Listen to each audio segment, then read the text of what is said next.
നല്ല മഴയത്ത് നമുക്കൊരു ഗ്ലാസ് പാൽ ശർബത്ത് കുടിക്കാൻ പോയാലോ? അങ്ങനെ ചോറൊക്കെ കഴിച്ച് നമ്മൾ ഉറങ്ങാൻ റെഡി ആയപ്പോഴത്തേക്കാണ് കേട്ടോ എനിക്ക് ഇങ്ങനത്തെ ഒരു ആഗ്രഹം തോന്നിയത്.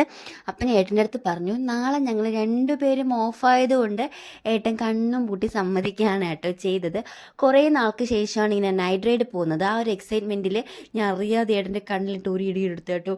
ഞാൻ സത്യത്തിൽ അറിഞ്ഞുകൊണ്ടല്ല, ഞാൻ അറിയാതെ എൻ്റെ ഒരു എക്സൈറ്റ്മെൻറ്റ് കൊണ്ട് കാരണമാണ് കേട്ടോ. പാവത്തിന് വേദനിച്ചു. എന്നിട്ടും അതെല്ലാം സഹിച്ചും എന്നെ ഏട്ടൻ നൈറ്റ് റൈഡ് കൊണ്ടുപോയി. നമ്മൾ നേരെ പോയത് നമ്മുടെ വിഴിഞ്ഞത്തുള്ള കട്ടൻ കഫേയിലോട്ടാണ്. കുറേ നാൾക്ക് ശേഷമാണ് കേട്ടോ ഇവിടെ വരുന്നത്. നമ്മുടെ എതുമയെ കൊണ്ടുവന്നിട്ടില്ല. എതുമയെ നൈസായിട്ട് അമ്മയുടെ അടുത്താക്കി. അപ്പോഴത്തേക്ക് രാത്രി ആയതുകൊണ്ട് ഇവിടുത്തെ സ്നാക്സൊക്കെ ഏകദേശം തീർന്നിട്ടുണ്ട്.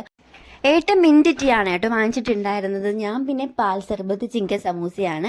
എനിക്ക് മഴയത്തും തണുപ്പത്തും ഇങ്ങനെ തണുത്ത സാധനങ്ങൾ കുടിക്കാൻ ഭയങ്കര ഇഷ്ടമാണ്. കഴിച്ച് കഴിഞ്ഞിട്ട് പിന്നെ എൻ്റെ അവസ്ഥ വളരെ പരിതാപകരമാണ്, അത് വേറെ കാര്യം. അതിനുശേഷം ഞങ്ങൾ നേരെ പോയത് വിഴിഞ്ഞം ബീച്ചിലോട്ടാണ് കേട്ടോ. മഴയത്ത് നല്ല വലിയ വലിയ തിരകളൊക്കെ ഉണ്ടായിരുന്നു. നല്ല മഴയത്ത് ഇങ്ങനെ തിരകളൊക്കെ ആസ്വദിച്ചിരിക്കാൻ ഭയങ്കര രസമാണ്. എതുമ ഇല്ലാത്തതുകൊണ്ടാണ് കേട്ടോ ഞങ്ങൾ ഇങ്ങോട്ട് വന്നത്. അങ്ങനെ ഞങ്ങളിങ്ങനെയാണ് കേട്ടോ, ഞങ്ങളിങ്ങനെ ഒന്നും ഇങ്ങനെ പ്ലാൻ ചെയ്ത് ചെയ്യാറില്ല. നമുക്ക് പെട്ടെന്ന് വീണ് കിട്ടുന്ന ഇങ്ങനത്തെ കുഞ്ഞു കുഞ്ഞു അവസരങ്ങളൊക്കെ ഞങ്ങൾ നല്ല രീതിയിൽ മുതലാക്കാറുണ്ട്. ഞങ്ങൾ പ്രതീക്ഷിക്കാതെ കിട്ടുന്ന ഇങ്ങനത്തെ ചില ചില മൊമെൻറ്റ്സ് ആയിരിക്കും കേട്ടോ നമ്മുടെ ലൈഫിലെ ഏറ്റവും മോസ്റ്റ് മെമ്മറബിൾ ആയിട്ടുള്ള മൊമെൻറ്റ്സ്. അതുപോലൊരു മൊമെൻറ്റാണ് കേട്ടോ ഞങ്ങൾക്കിതും. ഒട്ടും പ്രതീക്ഷിക്കാതെ കിട്ടിയൊരു നൈറ്റ് റൈഡാണേ ഇത്.